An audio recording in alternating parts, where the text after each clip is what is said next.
Hello everyone. वैसे तो अगर आपने मेरे चैनल के पुराने वीडियोस देख रखे हैं तो आप जानते होंगे कि मैं ज़ूमकार के ज़ेप सब्सक्रिप्शन प्रोग्राम से रिलेटेड इन्फॉर्मेशन अपनी वीडियोस में शेयर करता हूं। आज के इस वीडियो में मैं आप लोगों को ज़ेप सब्सक्राइब करने के बाद जीएसटी रजिस्ट्रेशन से क्या फायदे होते हैं वो समझाऊंगा। ज़ूमकार के मंथली सब्सक्रिप्शन फी और बुकिंग्स रेवेन्यू शेयरिंग की साइकिल थोड़ी सी कॉम्प्लेक्स है, जो कि मैं आप लोगों को सिंपल और ईजी वे में समझाने की कोशिश करूंगा। सबसे पहले तो मैं आप लोगों को बता दूं कि ज़ूमकार अपनी मंथली सब्सक्रिप्शन फी हर महीने की स्टार्टिंग वीक में एडवांस में लेती है और लास्ट मंथ के बुकिंग से जनरेटेड एसोसिएट का रेवेन्यू भी सेम बिल में ही शेयर करती है। जीएसटी की फुल फॉर्म होती है गुड्स एंड सर्विसेज टैक्स। जब ज़ूमकार आपको उसकी एक कार सब्सक्राइब करने का ऑप्शन प्रोवाइड कर रही है तो उस केस में ज़ूमकार आपके लिए एक सर्विस प्रोवाइडर है, और जब आप आपकी सब्सक्राइब्ड कार को कस्टमर को बुकिंग के लिए देते हैं तो उस समय आप सर्विस प्रोवाइडर बन जाते हैं। इसी वजह से सब्सक्राइबर को दोनों मंथली पेमेंट्स, अपना सब्सक्रिप्शन फी और बुकिंग से जो जनरेटेड रेवेन्यू है, दोनों पे 28% का जीएसटी गवर्नमेंट को देना पड़ता है। वैसे ये जीएसटी 12% था 2019 तक, फिर उसके बाद 2019 के एंड में ये 18% हुआ और फिलहाल जनवरी से ये 28% है। ये कौन सी सर्विसेज पे कौन से स्लैब का टैक्स लगेगा ये गवर्नमेंट डिसाइड करती है। इसका मतलब है कि अगर आप आपका जीएसटी रजिस्ट्रेशन नहीं कराते हैं और आप कार को बुकिंग्स पर भी देते हैं तो आप एक ही कार के एक ही इनवॉइस में हर महीने 2 बार जीएसटी पे करेंगे, एक बार मंथली सब्सक्रिप्शन फी पे करते टाइम और दूसरे टाइम बुकिंग से जो रेवेन्यू जनरेट होगा उसके ऊपर। और अगर आप अपना जीएसटी नंबर रजिस्टर करा के ज़ूमकार को अपडेट करा देते हैं तो कंपनी आपको नेक्स्ट बिलिंग साइकिल से आपकी सब्सक्रिप्शन फी में तो 28% ही चार्ज करेगी, पर बुकिंग से जनरेटेड रेवेन्यू पे आपको जीएसटी क्रेडिट्स मिल जाएंगे 28%।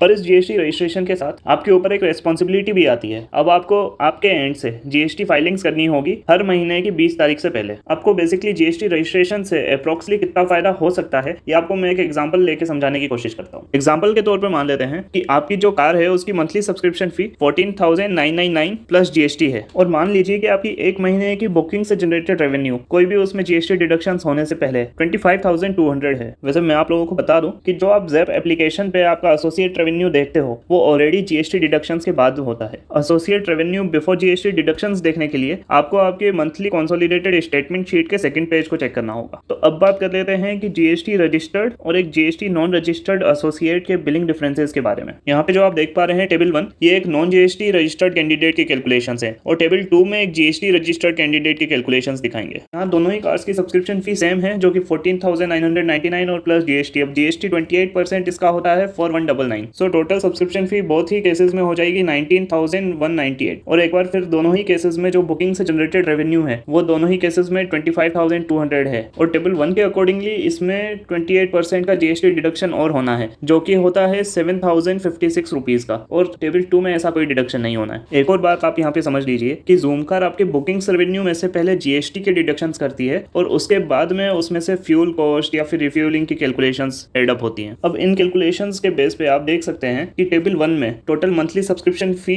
19,198 ही है, और जीएसटी डिडक्शंस के बाद जो बुकिंग से जनरेटेड रेवेन्यू बचता है वो 18,144 है। इसका मतलब है कि इस मंथ में आपको ज़ूमकार को 1,054 की पेमेंट करनी होगी। और अगर टेबल 2 के अकॉर्डिंगली देखा जाए तो मंथली सब्सक्रिप्शन फी तो यहाँ पे भी 19,198 ही होगी, पर यहाँ शेयर्ड बुकिंग रेवेन्यू 25,200 होगा, जिसका मतलब है कि ज़ूमकार आपके बैंक अकाउंट में 6,002 रुपीज क्रेडिट करेगी। पर यहाँ टेबल 2 वाले एसोसिएट्स के लिए एक और रेस्पॉन्सिबिलिटी भी होती है, जैसा कि मैंने आपको पहले भी बताया था कि उन्हें इस बिल का जीएसटी फाइल भी करना होगा गवर्नमेंट पोर्टल पे जाके। गवर्नमेंट का जीएसटी पोर्टल है, वहां पे जाके इनवॉइस डेट जो भी है आपके इनवॉइस की, उससे अगले महीने की 20 तारीख के अंदर अंदर आपको ये फाइल करना होगा जीएसटी रिटर्न। अब जीएसटी फाइलिंग भी वैसे कोई बहुत बड़ा कॉम्प्लेक्स प्रोसीजर नहीं है या फिर कोई बहुत कॉम्प्लेक्स कैलकुलेशंस नहीं होंगे वहां पर भी, तो आप खुद ही आपकी फाइलिंग कर सकते हैं और कमेंट करके बताना कि आप लोगों को फाइलिंग के वीडियो की जरूरत है क्या मेरी तरफ से। अब इस कैलकुलेशन के अकॉर्डिंगली आपको जीएसटी फाइल करते टाइम पे 1,680 टैक्स देना होगा गवर्नमेंट को। तो सिंपल कैलकुलेशन के अकॉर्डिंगली अपन इतना समझ सकते हैं कि अगर आप टेबल 1 के केस में होते हो, मतलब अगर आप जीएसटी रजिस्टर नहीं कराते हो, तो इस पर्टिकुलर एग्जांपल में आपको 1,054 रुपीज कंपनी को देने होंगे, और जबकि टेबल 2 जहां पे आपने जीएसटी रजिस्ट्रेशन आपका करा रखा है तो उस केस में एट द एंड आपको सारी फाइलिंग के बाद भी 4,322 रुपीज खुद के पास बचेंगे। तो अब तक आप लोग जान चुके हैं कि जीएसटी रजिस्ट्रेशन से आपको क्या बेनिफिट्स मिलने वाले हैं। तो अब बात कर लेते हैं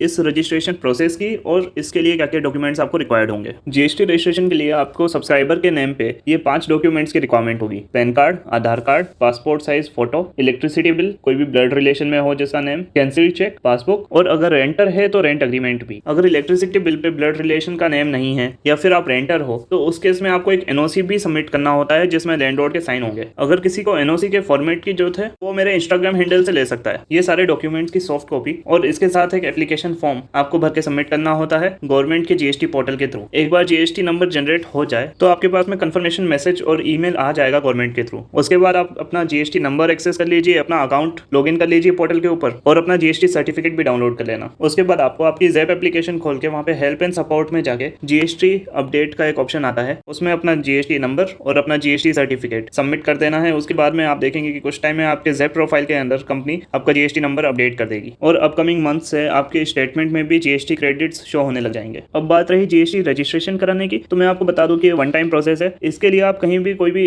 जीएसटी सर्विस प्रोवाइडर से बात करके अपना जीएसटी रजिस्टर के लिए फॉर्म भरवा सकते हैं। और अगर आप मेरे थ्रू जीएसटी रजिस्ट्रेशन कराना चाहते हैं तो उसके लिए आप मेरे इंस्टाग्राम हैंडल पे मेरे से कनेक्ट हो सकते हैं। ज़ैप और ज़ूमकार से रिलेटेड और भी कोई पर्सनल क्वेरी हो आप लोगों की तो फिर प्लीज कमेंट सेक्शन में पूछ सकते हैं, या फिर कोई पर्सनली कंसल्टेशन चाहिए हो तो उसके लिए आप इंस्टाग्राम हैंडल पे कनेक्ट हो सकते हैं राइडोमीटर के, और वहाँ पे आप डायरेक्ट मैसेज ड्रॉप कर दीजिए। मैं कोशिश करूंगा कि आपकी सारी क्वेरीज में रिजोल्व करूँ। तब तक के लिए थैंक यू। मैं और भी रेंटल कार से रिलेटेड इन्फॉर्मेशन आप लोगों के लिए लाता रहूंगा। Stay tuned.